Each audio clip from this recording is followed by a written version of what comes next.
So what actually episode are you guys up to in filming of The Mob Doctor right now? We're shooting our 4th episode right now on The Mob Doctor, and it's been fun. It's kind of cool seeing where things have gone since the pilot, because we shot the pilot several months ago, and you know, you're introduced to the kind of her situation, that she's living this double life, working for the mob, but also being a surgeon. And you know, after you do the first episode, you're always like, where's this gonna go? How's this gonna work out? And I think they've done a good job of like keeping it going and not having it just become the same thing over and over again. Right. What was your biggest question after you actually shot the pilot about your character? Was there anything you really were dying to find out what was happening next? No, not really. I wasn't that interested to see I mean, you never, like, the thing is, you always find out eventually, and if you're asking too early what's gonna happen, you know, they'll be like, we're trying to do this, but then by the time it goes through studio and network and all the writers really think about it, it's something totally different, you know, because I had a conversation, and I forget exactly what they told me, but they were like, we're gonna have this storyline where this happens, yada yada.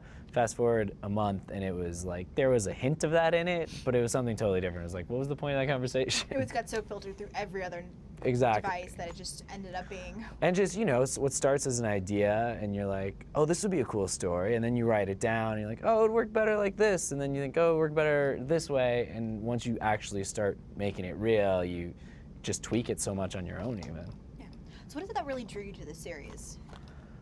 I really liked the script. I thought it was really well written, and I knew that Jordana was doing it, and I think she's awesome.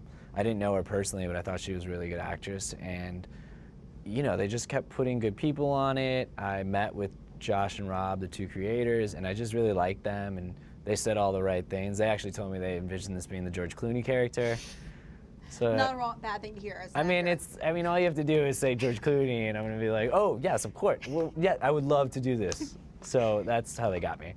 I mean, that's pretty much, I feel like, the best way. I mean, you know, got the medical element in there. That works. It's not a bad thing. Well, yeah. I mean, of course, they compare it to ER, and they say, we want you to be George Clooney from ER, and you say, of course I will do that, and then follow his trajectory. You're like, how fast can I sign up for that? Exactly.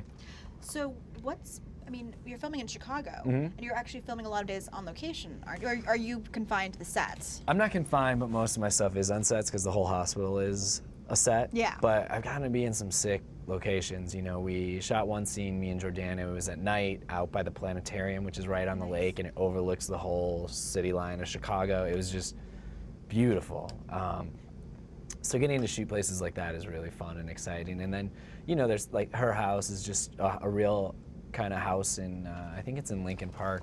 Oh, nice. I forget which area it's in, but you know, so you just are in all these different areas of the city, which is fun for me because I grew up there. Oh, and cool. So it's kind of fun seeing where they choose to shoot what. And then if I hadn't been from there, I know for a lot of the other cast, it's a cool way to get to see the city. Yeah. If you had your way, would you want him to find out Grace's secret sooner versus later? I'd rather find out sooner. Otherwise, I'm just this dumb guy who doesn't know that I mean, she's essentially having an affair. And so, you have a different career, totally. Yeah, and she's always getting phone calls and saying she has to go. So I either have to assume that she's having an affair. I think it'd be good to find out she's actually working for the mob. Yeah, it's, I guess, the better alternative. It's much better. For the relationship, at least. Yeah. She's not cheating on you. Yeah, and she's just cheating on her job. Exactly. Alternative lifestyle, I'm open to that. But, you know, we need to be committed.